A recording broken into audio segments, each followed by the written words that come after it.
Hello, everyone. Today we're going to be talking about section 5.2, rational exponents. We'll begin with a few warm-ups and then we'll go over problem number 1.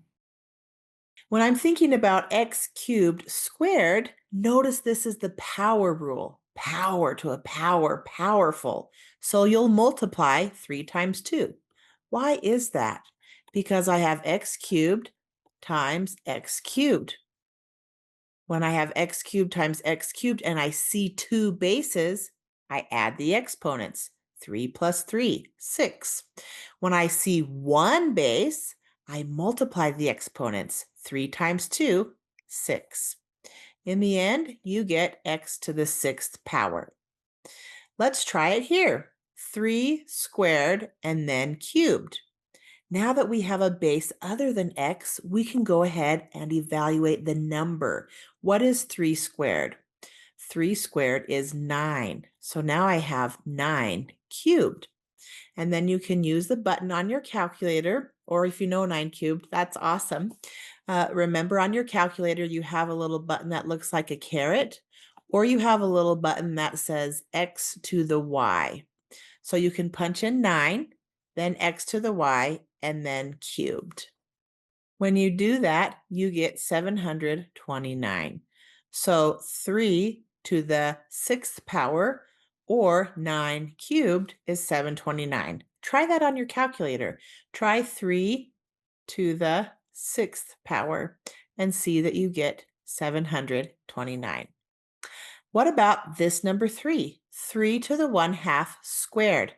I'm still multiplying. So what happens when I multiply 1/2 times 2?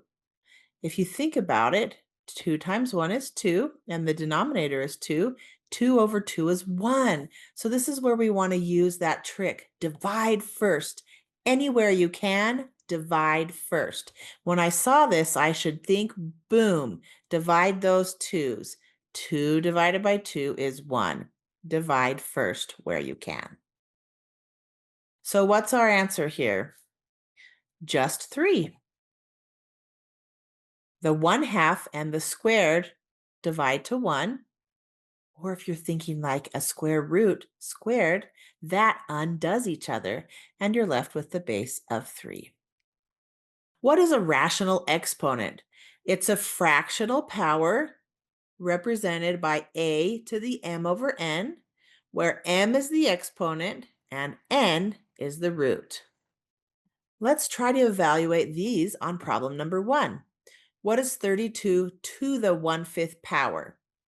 So you can plug this into your calculator, like we said, using the button x to the y, or you can also use the button that looks like x to the y root. So the y-th root, not a square, but whatever the y is.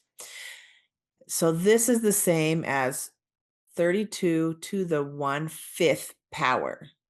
Okay, how do I evaluate that? So you can use the buttons on your calculator, 32 to the parentheses 1 divided by 5, or you can punch it in here, 32 to the 5th. What's the 5th root of 32? 2.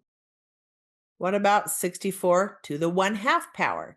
That's the same as the square root of 64. That means 64 to the 1/2 power is 8, since the square root of 64 is 8. What happens when I have something like letter C? The negative is out front. There's no possessive parentheses. So I just leave the negative alone, and I consider 81 to the 1/4 power. That's just like saying the 4th root of 81.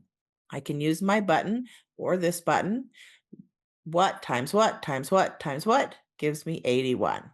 So 2 multiplied by itself 5 times gives you 32. We're going backwards to find the 5th root of 32. 8 multiplied twice gives you 64. We're going backwards to find the square root of 64. Now, what multiplied by itself 4 times will give me 81? And the answer is 3. I leave the negative out front, and I take the 4th root of 81 to get 3. Negative 3 would then be our answer. All right, let's look at D. What about negative 81 to the 1/4? Now that negative is inside those possessive parentheses, and I have to take the fourth root of a negative. How do I do that? You remember, what is the square root of negative 1? I. What if I'm taking the fourth root of a negative? Can I get a real number? Hmm. Something times something times something times something. I need four somethings multiplied together to give me a negative. That's just not going to work. In the real set of numbers, you cannot take the fourth root of negative 81.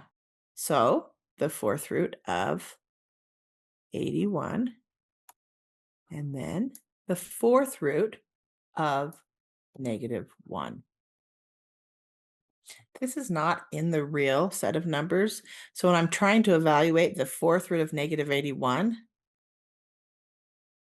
you can just say for this position, does not exist. All right. So be careful with that when you're taking even number roots. You can't multiply something 4 times and get a negative out of it. All right, so let's look at this. Negative 64 to the 1/3.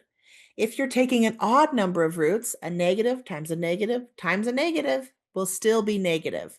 This one feels much better. So what is the third root? So what times what times what will give me 64? It's going to be negative, and the answer is 4 times 4 times 4 is 64. Much better. Now let's look at the third root of 1 over 27. Remember, when you have a numerator and a denominator raised to a power, you kind of think of it like distributing that 1/3 to both pieces. So you have 1 to the 1/3, which that's just 1. What times what times what is 1? Well, just 1. And then you have 27 to the 1/3. So you see that this is 1. And what times what times what? What is that cube root of 27? And the answer is 3.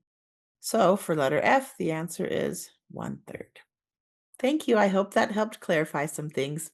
I'll see you next time.